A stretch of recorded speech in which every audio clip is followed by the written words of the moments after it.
Now it's time for the session on the transatlantic relations, so I invite all the participants, all the speakers, please. While they are taking their place, I would just like to emphasize that the representatives of the initiative for Universal Exposition in Izmir in 2020 are with us. So all of you who may know anybody involved in the selection committee, they will be very welcome to support the candidacy of Izmir 2020 Universal Expo.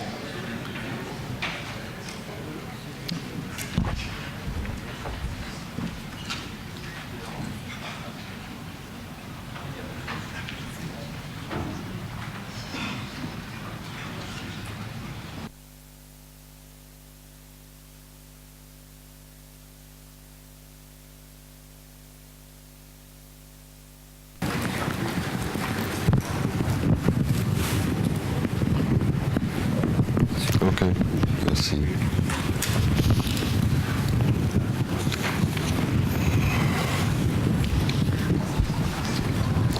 Mesdames, Messieurs, bonjour. Notre sujet, ce n'est pas de commenter les propos de notre ami Kemal Dervish. Je regrette. Nous avons un sujet peut-être aussi important pour le monde des affaires, les scénarios transatlantiques. Pour des raisons pratiques, je vais utiliser comme langue véhiculaire l'anglais. Les amis français vont me pardonner, j'espère. Surtout, nous avons un invité particulier américain. Transatlantic scenarios. The US and the European Union make up the world's biggest and richest trading partnership, accounting for about half of the world's GDP, about one-third of trade. They are, for each other, the biggest investors in each other's economies. And since some months, an old and new plan is on the table of a transatlantic agenda. It's the Transatlantic Partnership for Trade and Investment. The business world seems to be delighted. Some specialists are talking about an additional growth potential of 1.5%, of a growth push about 200 billion euros, or about hundreds and thousands of new employment. But is it an illusion? Is it a dream? Or is this approach compatible with what we do in another world, in that of the World Trade Organization? Shouldn't we talk, instead of taxes, perhaps much more about non-tariff barriers or of schemes of common regulation? What's the real subject? The Economist wrote some months ago why America and Europe need a free trade deal and why they might fail to get one. You hear skeptical voices, you hear positive ones on both sides of the Atlantic. Nicole Bricq, the French Minister for Foreign Trade, wrote some months ago in Les Échos, une chance pour la France, a chance pour France. Cet accord doit être ambitieux et novateur. This agreement should be ambitious and novateur.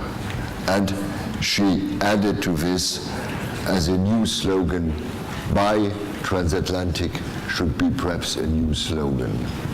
Therefore, we have here in a round table, and let's listen first to the panelists, 5 minutes each to begin with, in a shortened period, 1 hour instead of 1 hour and a half.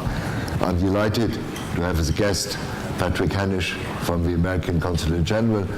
Perhaps you should tell us what America is waiting for, what America is expecting. Thank you very much. I'm very much aware that linguistically and politically I'm a guest in someone else's house, so Ambassador, thank you for inviting me here today. I think you've already made many of the key points that I would use as touchstones. The transatlantic relationship that includes Turkey, of course, rests on many of the organizations, the memberships, the structures to which we are all party. From Turkey and Greece's accession to NATO in the 50s, from the signing by all 56 countries now of the Helsinki Final Act, which begot the Organization for Security and Cooperation in Europe. The US-European-Turkish relationship has, I think, historically been a three-legged stool that rested strongly, historically, on two legs, the political and the security. I can, just by naming those organizations, more or less underline my point. The Turkey of those days is very different from the Turkey of today. And in the last 10 years, we've seen an extraordinary growth in the economy that once, by my understanding, economists came to study how people could survive under hyperinflation for so long. In today's Turkey, we are now looking at an economic partnership that includes the Turkish integration into a transatlantic economic understanding.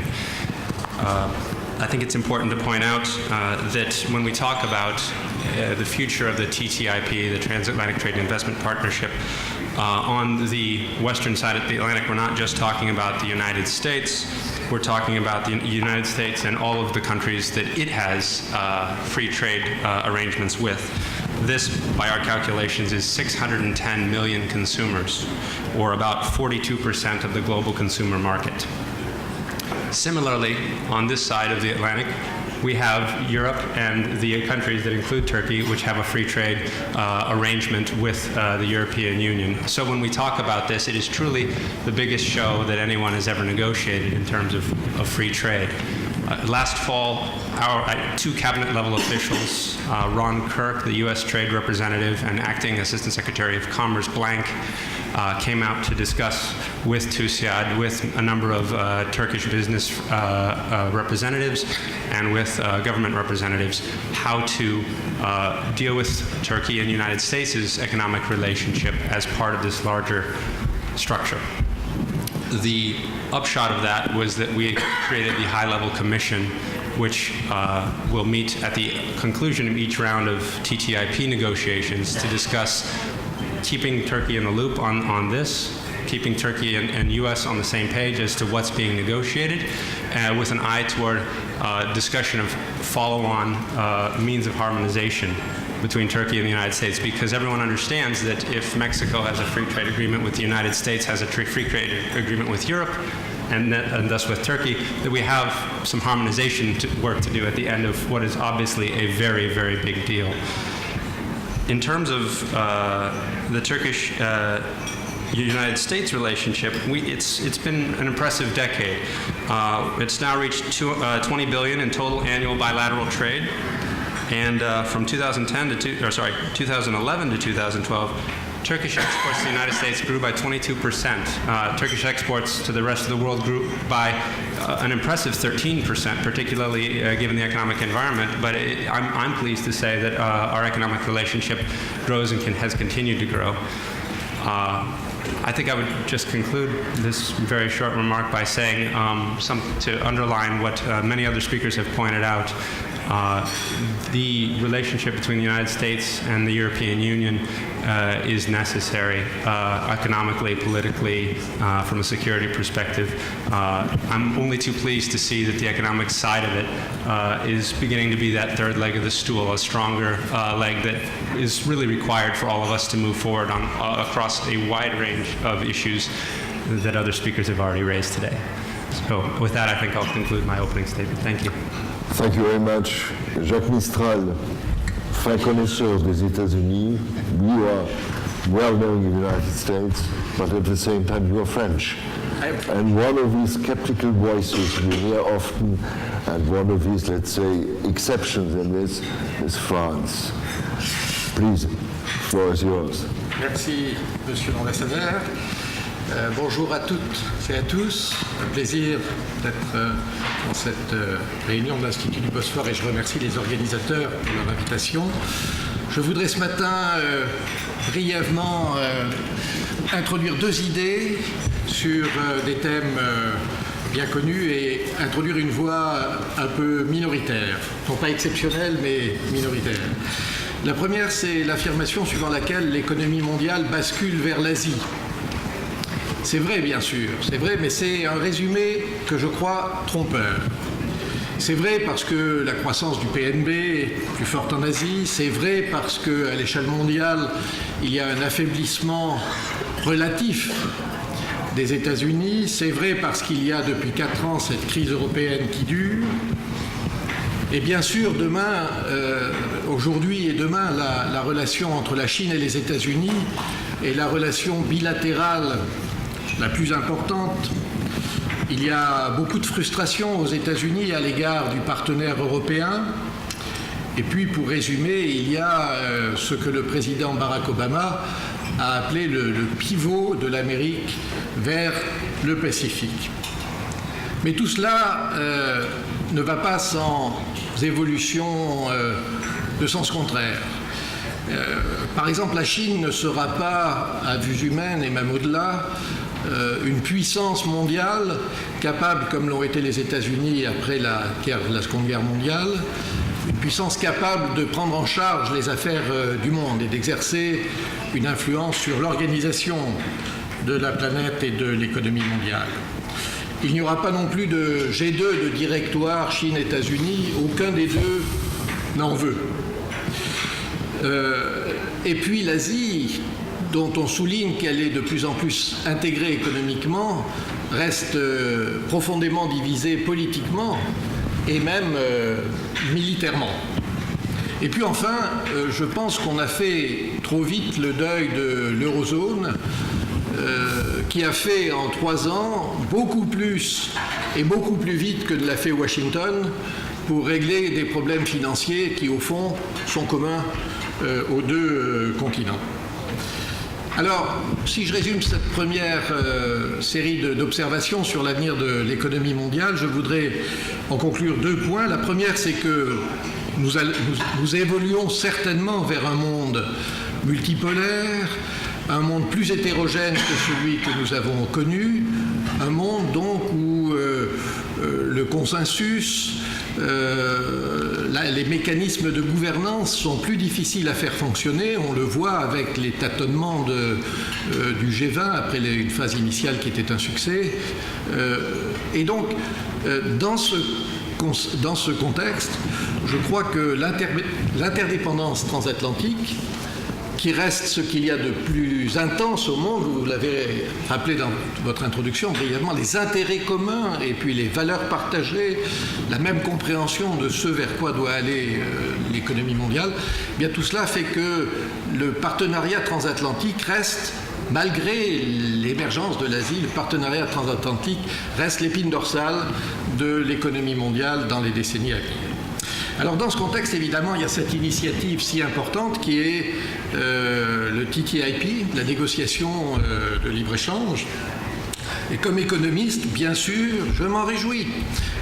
Comment ne pas se réjouir d'une ambition visant à réduire les obstacles de toutes sortes au commerce, à l'investissement, à l'échange? Ça ne peut être que positif. Mais mon expérience politique et diplomatique m'invite à aborder le sujet avec un petit peu plus de prudence. Et même comme économiste, je suis obligé de constater qu'il y a derrière cette négociation, à la base de cette négociation, une contradiction qui est facile à énoncer. Parce qu'en matière d'échange, tout ce qui était facile a été fait, pratiquement, à 92%. Tout ce qui était facile a été fait. Et ce qu'il faudrait faire pour changer les règles du jeu, game changer comme on dit en américain, ce qu'il faudrait faire pour réellement changer les règles du jeu, les barrières non tarifaires de toutes sortes, eh bien on sait que cela soulève des obstacles redoutables. L'harmonisation des réglementations, des normes, des standards, ça aboutit à faire un marché unique, et cela, l'expérience européenne le prouve, c'est une aventure dans laquelle, en intégrant les marchés, en fait, on intègre aussi la politique. La seule solution qui serait réaliste et opérationnelle, ce serait la reconnaissance mutuelle Et l'on sait malheureusement que pour des raisons liées aux différences culturelles, aux différences politiques, elles sont françaises, mais elles sont aussi bien allemandes, et elles sont largement répandues aux États-Unis. J'ai de nombreux exemples en tête. Eh bien, on sait que ni Bruxelles ni le Congrès ne seront à l'aise avec ces changements. Alors, conclusion, eh bien, la négociation est lancée. Il faut donc qu'elle soit un succès. Personne n'imagine qu'on aboutisse à un échec. Il faut qu'elle soit un succès. Et personnellement, j'ai donc deux recommandations à ce propos. Je crois qu'elles sont d'ailleurs en ligne avec celle du négociateur américain, M. Froman, qui a résumé l'affaire en disant « Cette négociation, il faut la mener sur one tank of gas ». Voilà, on fait le plein une fois, on fait la négociation et on a fini. Eh bien voilà mes deux recommandations. Premièrement, ne pas gaspiller de l'énergie à poursuivre des objectifs inatteignables. Nous savons qu'il y en a un grand nombre. Eh bien, ne gaspillons pas notre énergie à traiter ces sujets et n'envoyons pas aux pays émergents en particulier un message suivant lequel l'Ouest donnerait l'impression de vouloir se dégager des mécanismes multilatéraux. Deuxième conséquence, eh bien, dégageons aussi vite que possible un sous-ensemble de résultats concrets, une amélioration des procédures dans un certain nombre de domaines, soumettons un certain nombre d'engagements de part et d'autre, et cela fait, dans les mois qui viennent, l'an prochain peut-être, comme le disent les militaires américains, déclarons la victoire et passons à autre chose. Passer à autre chose, en effet, ça me paraît très important, parce que, comme le disait Karine Berger hier dans son exposé introductif, les problèmes économiques mondiaux sont loin de se limiter à l'amélioration du commerce et des échanges transatlantiques. Le monde multipolaire et hétérogène que j'évoquais en introduction est un monde dans lequel les défis économiques sont très nombreux. Nous avons besoin, de manière générale, on le voit bien avec le G20, d'une meilleure gouvernance mondiale, et ceci, c'est un problème qui n'est pas bilatéral, ce n'est pas un G2 de quelque sorte, transpacifique ou transatlantique. Nous avons besoin d'une meilleure gouvernance, et nous avons besoin en particulier d'une meilleure coopération en matière de politique macroéconomique. C'est le cas plus précisément encore et de manière plus immédiate dans le domaine monétaire, puisque les politiques très exceptionnelles, très accommodantes qui ont été menées depuis plusieurs années arrivent inévitablement à un moment ou à un autre à leur terme. La fin de la partie a été sifflée par M. Bernanke en mai-juin, le tapering, comme cela s'appelle, et ce changement de politique monétaire est déjà en train de secouer les pays émergents. Je pense que l'affaire n'est pas terminée, car sortir de ces politiques monétaires exceptionnelles est un exercice à haut risque. Voilà voilà ce que je voulais évoquer dans ces scénarios transatlantiques des mois à venir. Merci, Monsieur le Président. Thank you very much, Jacques Mistral, for these warning words and realism we've been asking for.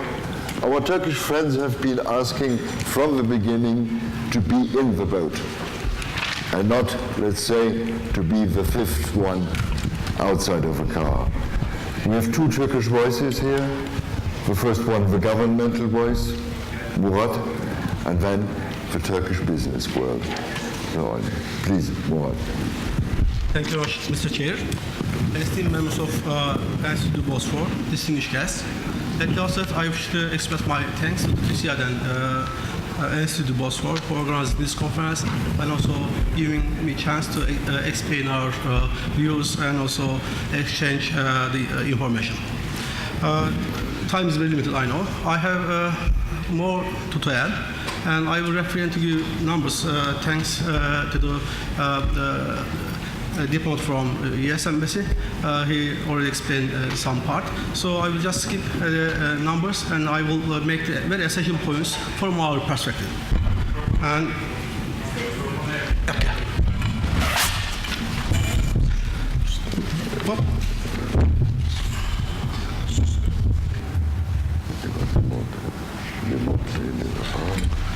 okay.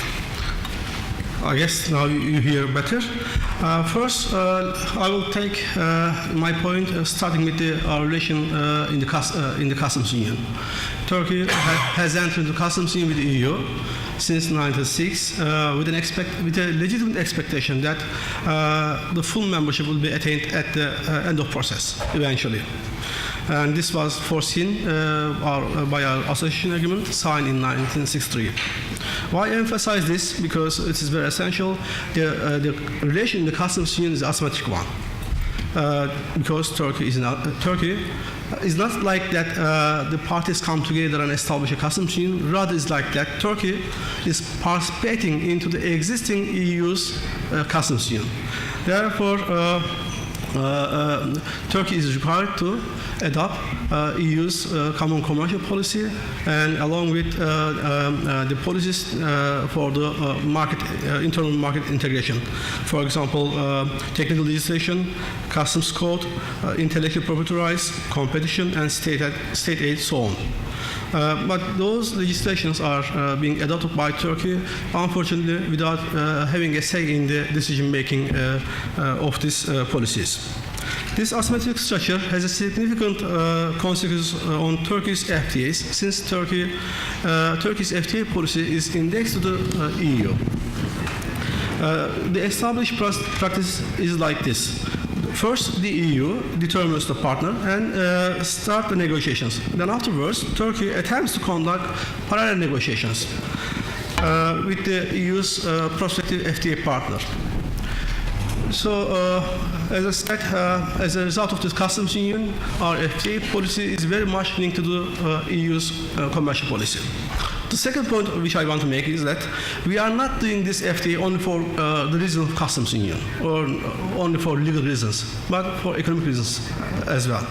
Because FTAs are important tools for market access. I don't want to explain more the merits of FTAs. These are all well known. But just to highlight that thanks to the FTAs, Turkish economic operators can export or import from these FTA partners under the preferential conditions. This is a very essential part of the FTAs. And with this understanding, Turkey has signed 29 FTAs in parallel to the EU. And of which 11 expired because they became EU member. The last one, Croatia. The third point I wish to make about the TTIP. Turkey will be evidently most affected country from the TTIP, directly or indirectly, because of the customs union. Possible negative consequences are can be counted as like that. The erosion of Turkey's preferential status in the customs union, because Turkey will have a preferential access to the EU customs union, and then as the EU makes FTAs, there's erosion of preferential status. So the other negative consequences could be trade deflection. This happens in some FTAs that EU made, and considering the size of the US economy, this is more likely. So once EU and US make an FTA, US goods can be imported into Turkey without paying customs to the customs union. And the other negative consequences could be the Turkish economic operators will be in disadvantageous condition in the US market compared to their European peers, because European economic operators will benefit from FTA when they enter the US market, whereas Turkish economic operators will be deprived of this chance.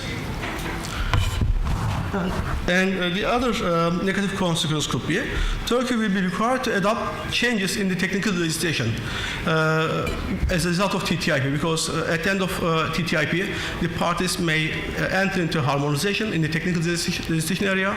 Then that means that will be an obligation for Turkey to adopt the same legislation, again without having a say. Turkey will be in a position to adopt the legislation formed by these two economic entity, EU and the US.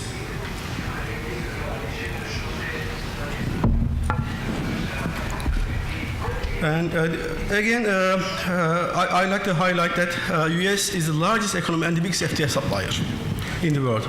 And wider and deeper economic relation with such an economy is in the interest of Turkey. And therefore, all business circles are very much supportive of an FTA with USA. And under these circumstances, Turkey intends to start a parallel negotiations with the USA. In this regard, our Prime Minister, when met with President Obama in May, they decided to establish a high-level committee at the ministry level so that the parties will look for the opportunities to deepen the relation and also liberalize the trade. Our interpretation is like that. EU and US started in the same way. They established first high-level working group, and it took almost 1 year or so. And then at the end of that study, they come up with a conclusion that FTA will be in the interest of the US and EU. And what we are trying to do under this high-level committee established by Turkey and USA to follow the same track that EU and US already made. So our main goal is to convince the US party at the end of process to start a official negotiation, a parallel negotiation to the TTIP. So with this understanding, the high-level committee will meet very soon. Our Minister Zafer Çağlayan is going to meet His Excellency Froman, USTR Froman, in this month. And it will be the kick-off meeting for the high-level committee. Another point which is very legal, about international rules. EU and US are both members of the WTO and GATT. So, moreover, they are the legislative hegemon. That means they are the rule setter. They are the one who made the WTO system and the GATT system. And the main principle of GATT is the most favored nation. So, however, customs unions to be established pursuant to GATT Article 24 is an exception to this MFN principle. This article permits to derivate from MFN principle on the condition that parties of the customs union apply the same duties. So that means at the end of process, customs union partners, in our case EU and Turkey, should apply same duties to USA. So in this context, if the US and EU are going to conclude TTIP, they are legally bound to ensure that Turkey has a parallel FTA with US. Otherwise, the customs union will be questioned in terms of legitimacy. And then we will be looking who will be responsible for this violation. The sixth point I wish to make, if Turkey is left out of the deal between US and EU, this is the worst scenario, doomsday scenario, it will have definitely negative consequences on the relations. In particular, it will be much more difficult for us to defend the customs union with the EU. And because in April, when my minister gathered all business circles and NGOs and professional organizations, they were all vocal to a parallel FTA with USA. But on the other hand, almost all of them were saying the same. Absence of a parallel FTA means that we must also question the customs union. So this is the perception of the Turkish side, in particular business side. The seventh point, this is the positive one which I want to make. Turkey is ready to negotiate a deep and comprehensive FTA, which may include services, investments, and possibly public procurement. These new areas are not within the customs union at the moment, and EU is very eager to have those areas in the customs union. For the last couple of years, they were pronouncing this, and even they commissioned the World Bank to assess the customs union, and probably they will come up with a conclusion that the extension and deepening of customs union will be as an alternative. So, successful conclusion of FTA with USA will have positive spillover effect in the customs union. What I mean, if Turkey concludes an FTA, which will cover all these new areas, services, investment, and possible public procurement. That means it will be much easier for us to reflect those areas into the customs union. Eventually, our relationship with the EU will be deeper. And also it will, TTIP will be definitely another source of reform for Turkey, and to stick to the liberal order. And therefore, it is also in the interest of US and also EU to keep Turkey on board. And the best way is to follow the parallel track. And we don't look for day-by-day same parallelism, but we want to make sure that also we ask the EU and USA side ensure us that there will be a parallel FTA at the end of this process. And I took a lot of time. I stop here and looking for more questions. Thank you very much. Thank you very much, Murat, for this official, from the point of the Turkish government. Osman Boyner, you have listened to a European standpoint, to the official Turkish one, to an American one. What should be, in your eyes, as a businessman, the priorities for this negotiation?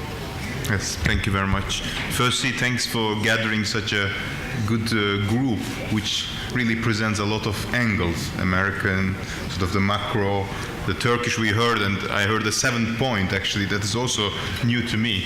There is sort of a carrot here to the EU, a bit, which is pleasant. And I wanted to actually start my discussion building on that 7th point, so it was a smooth, and I didn't ask you to put the 7th there.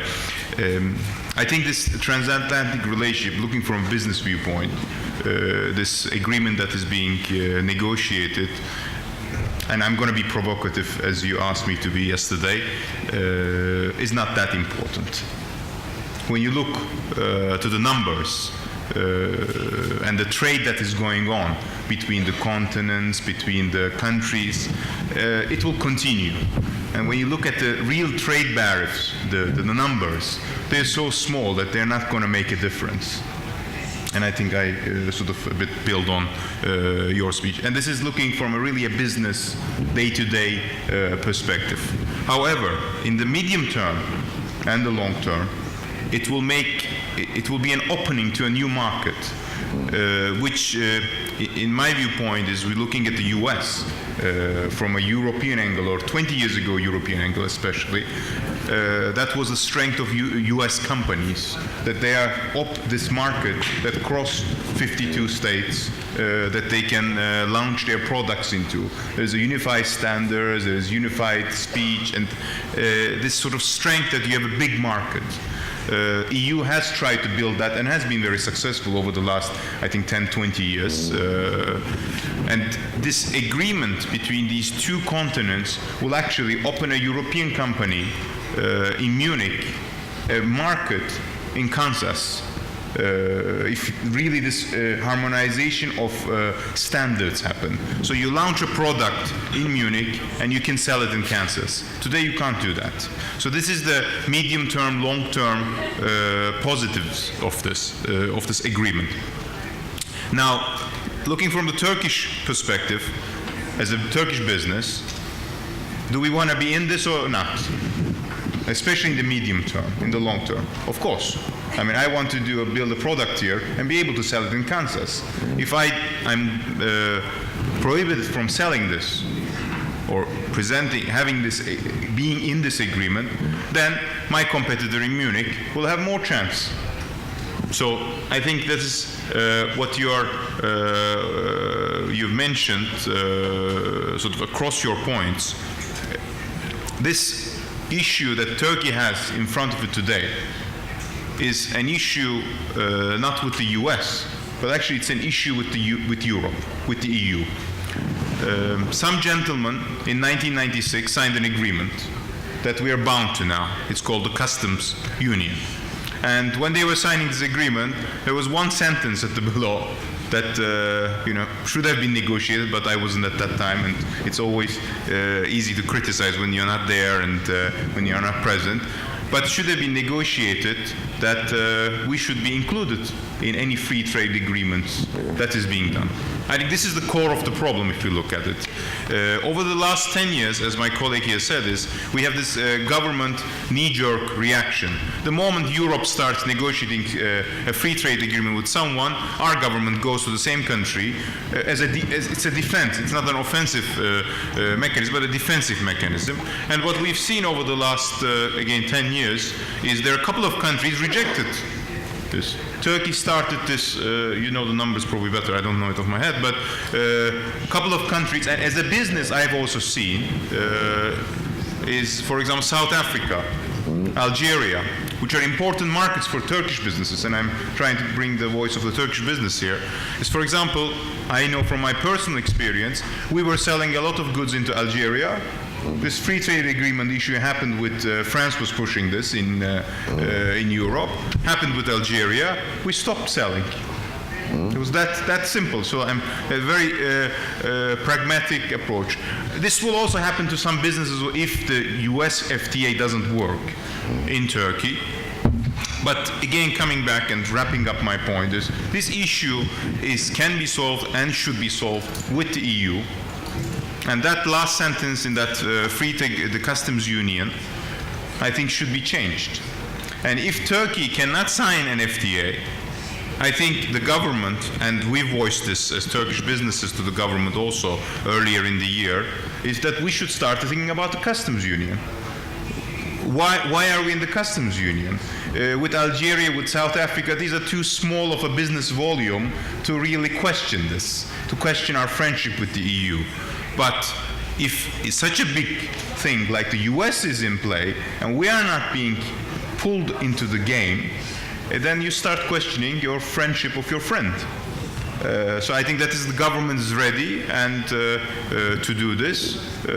And I'm very happy to hear actually there is a 7th point as a carrot put in, meaning that if you take us in to this, if you bring us in, then we are ready to open and talk more on the customs union and be more involved. And I'll stop here and talk more during the questions. Bernard, thank you very much for this.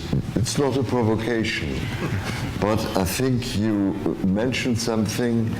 In the 90s, we were looking in the first run always at, let's say, expanding, deepening the rules of the World Trade Organization. We were looking at, let's call it the multilateral side.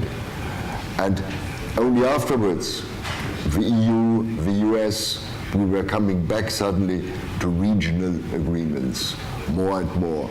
And since that time, we have a new debate somewhere, which is, are these regional agreements compatible, what we have been doing, what we are doing with regard to the World Trade Organization.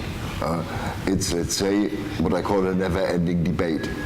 And if I understand well many skeptical voices about these ideas, these are exactly going into that direction. And I think you are right saying it's clear the EU and Turkey have forgotten, let's call it, forgotten one article in the customs union. Probably you are right. Martin Reiser, you are what I call the observer here, to some extent. The World Bank is such a multilateral organization. How do you judge, or how do you evaluate these different opinions looking at from your viewpoint? Thank you very much. Ambassador Bitterlich, I'm wondering, okay, I think this will be better. Thank you very much. I'm not sure how much as an observer I can add, but I do want to make a couple of points on this discussion. The first is on the shift that you are describing. I think it has a lot to do with the fact that the multilateral system found it very hard to resolve issues around non-tariff barriers. And the EU was the first, in a way, to extend its common market legislation to other countries, and Turkey was the first country in which this was tried through the customs union. And indeed, the non-tariff barrier aspects of the customs union are probably the more important ones compared to the reduction in tariffs. Although, if you do look at Turkey itself, the tariff reduction that happened in industrial goods and manufacturers as a result of the customs union was considerable. When you look at market preferences extended to Turkey in the EU market, the marginal effect of the customs union in the areas that it covers was relatively limited. So the importance of the customs union and the main benefits that Turkey derives from it is as a result of the harmonization of technical regulations, of standards, of customs procedures, etc. And I can only talk from the comparison of my previous posting in Ukraine, where they are trying to negotiate a deep and comprehensive free trade area. And again, the issues of controversy are not about the tariffs, it's about the capability, the capacity of Ukrainian institutions to implement EU standards and regulations. And let's be frank, the EU and the US, but I would argue the EU perhaps even a little more than the US, is the standard setter in international trade, and countries that build up the capacity to live up to these standards are likely to have a better ride in international trade than those that concentrate their efforts on a negotiation of tariff preferences. In that sense, with all the tension around the current state of the customs union, we very firmly conclude that it was of huge benefit to Turkey, not so much only in generating additional trade between the EU and Turkey, but in modernizing Turkey's internal capacity, the quality of its products, and as a result making Turkey as a whole more competitive. And so while we see that the customs union has not led to an increase in trade between Turkey and the EU disproportional to the increase that Turkey has experienced with other parts of the world, the share of the EU in Turkey's trade has remained roughly constant since the signing of the customs union. We do know that companies that do export to the EU, i.e. at the microeconomic level, are a lot more productive, are a lot more competitive than those that don't. And so you could even go as far as arguing that companies from Turkey exporting to the EU are learning the game of competitiveness, and this has been a key factor in the ability of Turkey to diversify away from the EU at times of economic crisis, as we have seen in the last 5 years. So I wanted to make the first point, which is that this is an agreement that is much debated. A lot of bad things are said about it. Fundamentally, it's extremely good news for Turkey. The second point I would make is that when we look at the discussion about the transatlantic trade and investment partnership, it is precisely in those areas that go beyond tariffs that both the biggest risks are for Turkey of being excluded and the biggest gains are for Turkey from being included in the TTIP. And this covers, as Murat Bey has pointed out, both the widening of the areas that might be covered to services, to public procurement, maybe even to agriculture. And if I can just make a short empirical parenthesis, our preliminary calculations suggest that if you just looked at tariffs, the negative impact, the losses that would be inflicted on Turkey from not being included in the TTIP in industrial goods are vastly overcompensated by the quantitative benefits of Turkey being included in the TTIP that covered agriculture and services.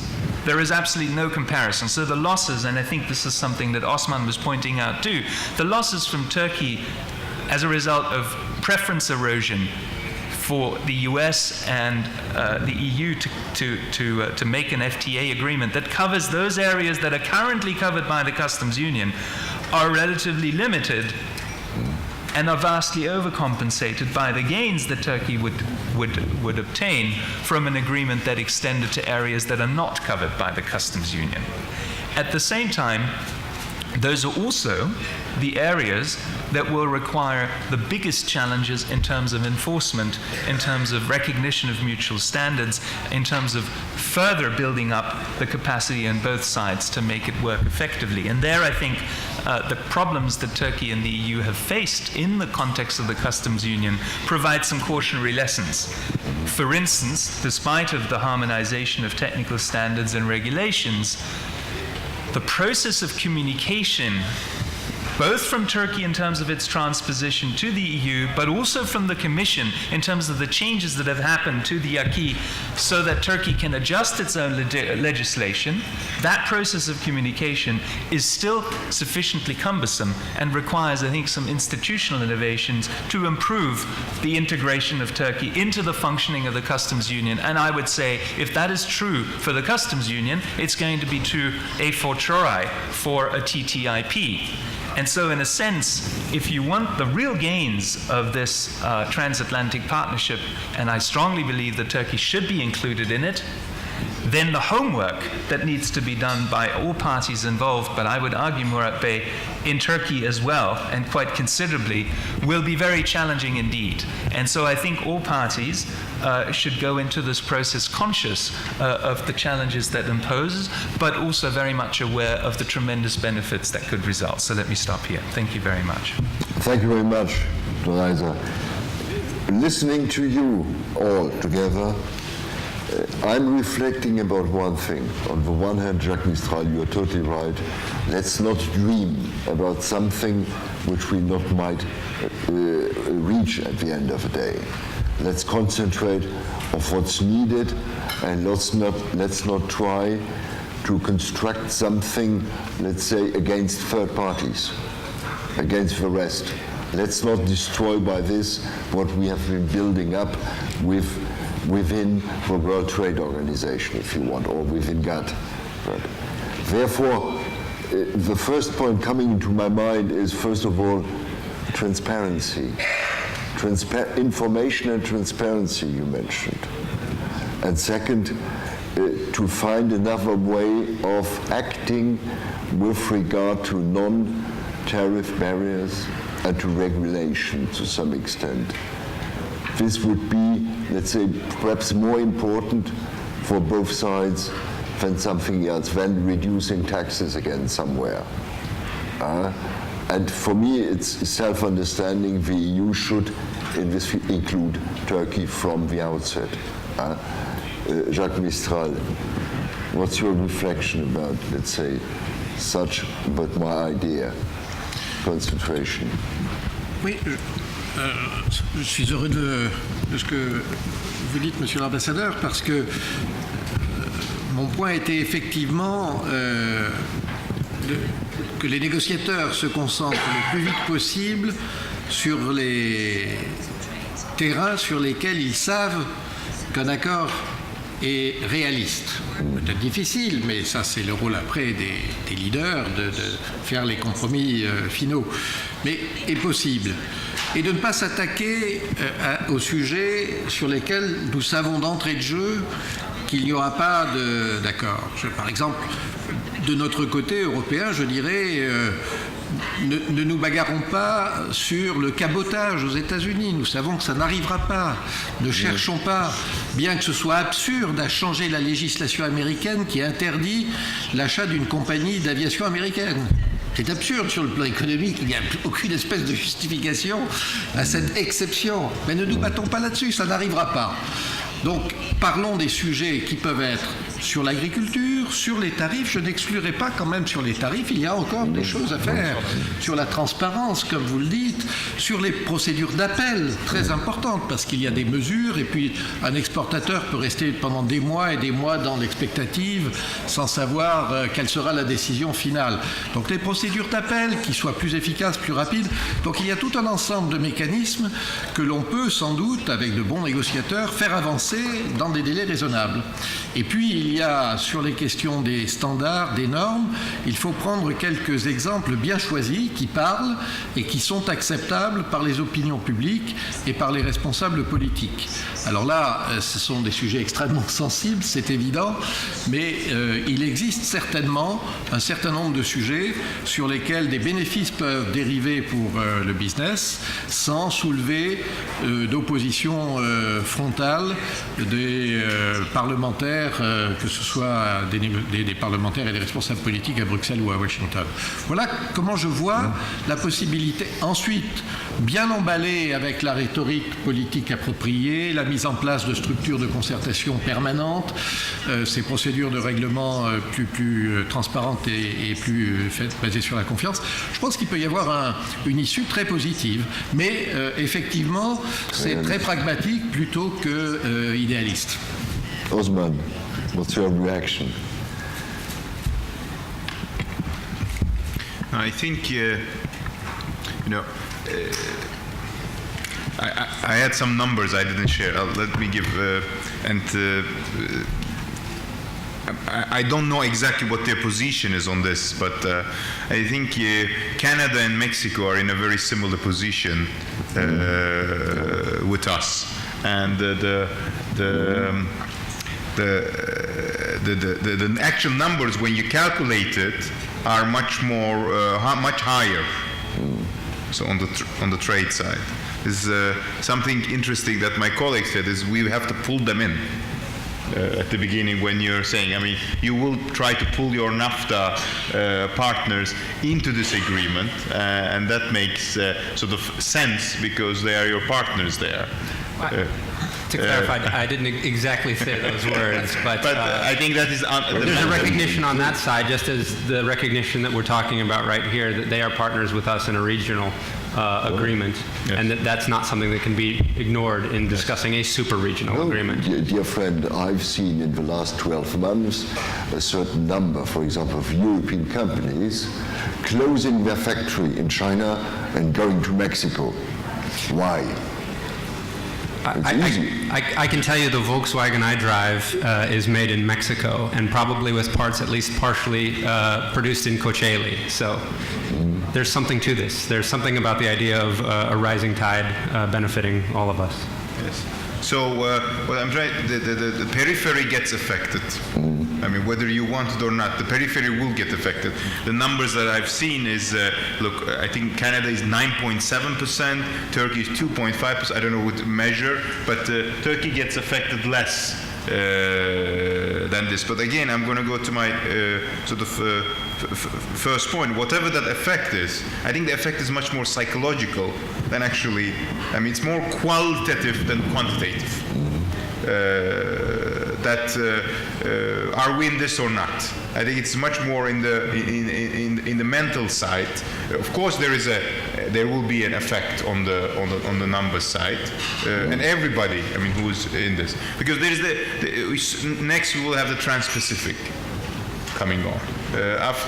So there is all this like, eventually we're going to zero trade barriers everywhere. The trade is not, when you're actually doing the business, you don't look, oh, is it 1% or 2% or 3%? Okay, you give internal decisions where to allocate your factory. Are you competitive or not?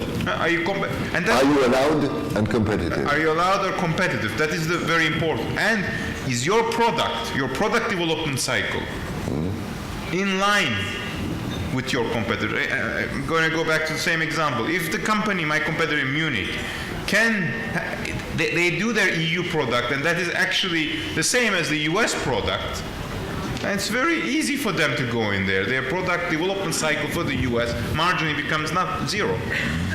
Whereas for a Turkish company, it will not, if we are left out.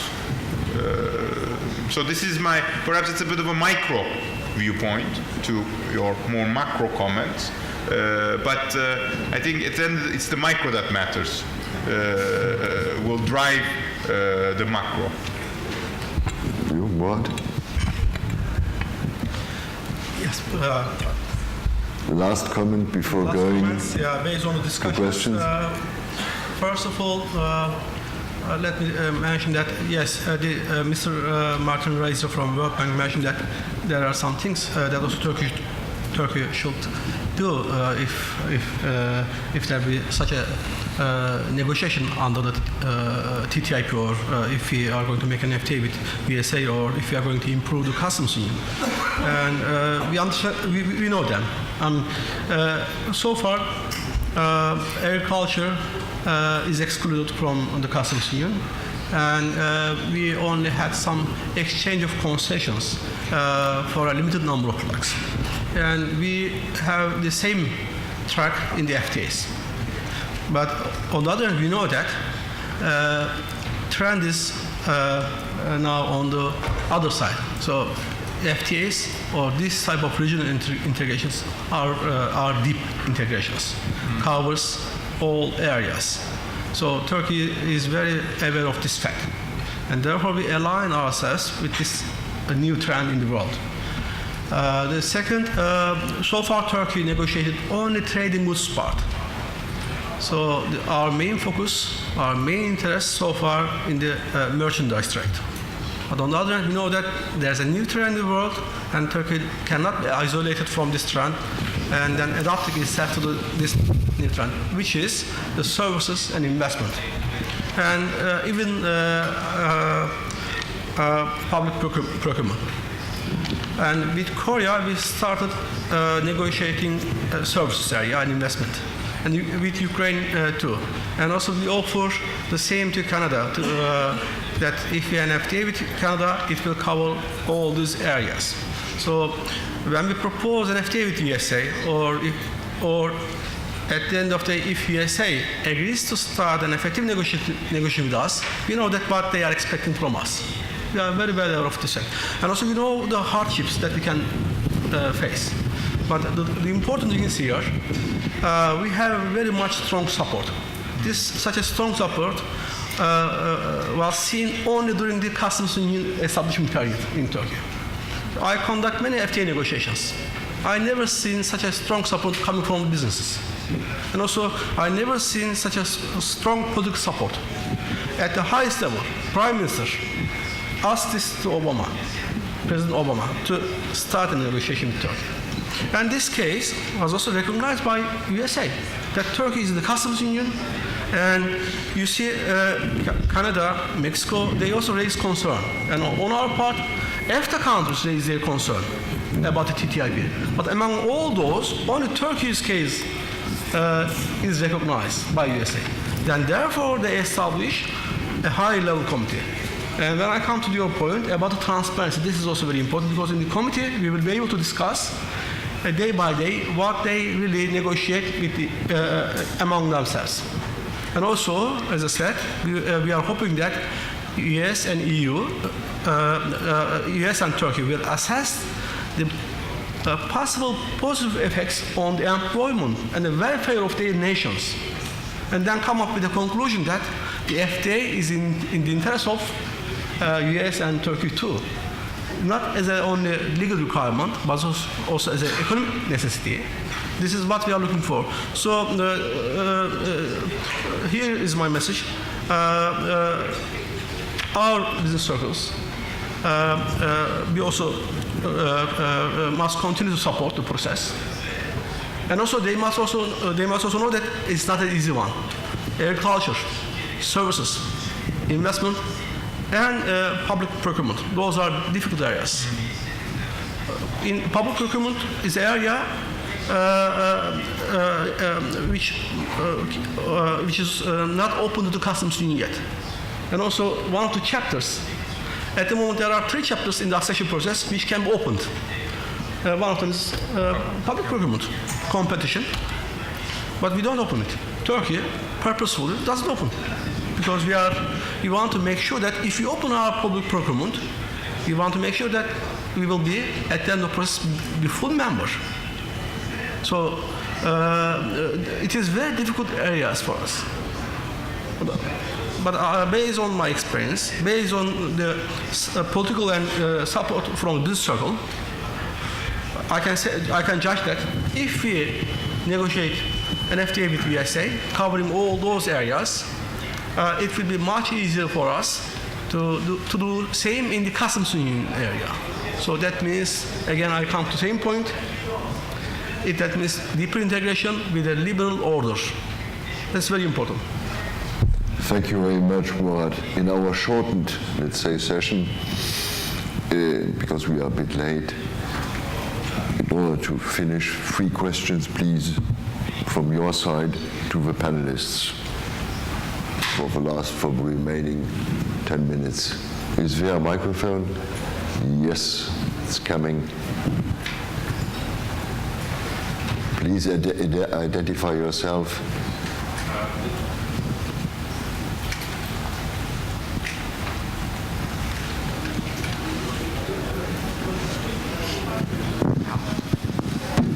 Yes, it functions now. My name is İlter Turan. I'm a university professor in Istanbul at Bilgi University. 2 small points. I think in the analysis of tariff reductions, we overlook the importance of how this customs union affected investments, because essentially, because of the customs union, it was possible for a number of businesses to locate in Turkey because they were assured of access. And secondly, there seems to be some contradiction between what Martin was saying and what Osman was saying, because Martin suggested that the tariffs did not make much difference in terms of expanding trade, but the Algerian example points to the other direction. So we're overlooking something here. I don't know what it is, but maybe they'd like to take it up. Thank you. Immediately, second question. Ben. Sinan Ülgen, I run EDAM, a think tank based in Istanbul. Allow me 3 very short comments. One, Osman Boyner, I think I have good news for you. You can actually export whatever you export to Munich also to Kansas, regardless of whether Turkey takes part in TTIP. And the reason is, if there is going to be regulatory convergence within TTIP between the US and the UA and the EU, Turkey, by virtue of the customs union, will be part of that regulatory convergence. So even if we're not part of TTIP, your problem is not going to be non-tariff barriers. Your problem are still going to be tariff barriers if you want to export to the US, because that's a commitment that Turkey has within the customs union. My second comment, Murat Bey, I'm a bit perplexed in terms of the government's position on TTIP. Because what essentially you're saying is that Turkey is open to negotiate a much deeper form of economic integration with the US than with the EU. You're taking the position that Turkey is ready to negotiate sensitive areas so far, like intellectual property, public procurement, services, possibly agriculture with the US, while so far we have resisted this in our own economic integration with the EU. That would be the message that I hear, and correct me if I'm wrong in any way. Finally, just a very small comment on the much maligned customs union, of which I was, personally part of at the time. Look, agreements like customs union don't happen in a political vacuum. Let's just remember the 1990s. The 1990s were a period where Turkey had lost a lot of ground politically with regard to Europe, in the face of our own democratic deficits, but also in the face of the fact that the EU's attention was directed to Eastern Europe. And the customs union was for us an instrument to recuperate some of that political ground. So, in essence, when we're criticizing the customs union, and it can surely be criticized, when you're saying that it was forgotten to add one provision, no, we didn't forget that provision. But politically it was impossible. Because if that provision had been incorporated, namely forcing the EU to force third countries to have FTAs with Turkey before or at the same time as the EU has its own FTA, would essentially mean giving a veto right to Turkey on the EU's trade policy. And the EU was never going to do that. That essentially amounts to saying today to the EU, you can't do the FTA or TTIP with the US unless Turkey and the US also has an FTA. That politically we couldn't sell. The balance of power at the time, and even today, it was not so favored to our benefit. So it's not that we did forget, but it's just that the politics of it didn't allow us to make that a possibility. Thank you. Thank you very much. I don't want to withdraw the floor to Murat and to Osman, but I think I did not understand what Osman has been asking for as, let's say, a veto right for Turkey on FTA agreements of the EU with third countries. No. You can always formulate, let's say, it's the intention to include. You can always do this in, let's say, in the soft way, if you want. I don't see this as a veto position. I think the agenda was a different one in the 90s. This is true. Osman, would you like to comment? From the last, I mean, I agree with Sinan, but that's the reason I put that disclaimer there. Is you cannot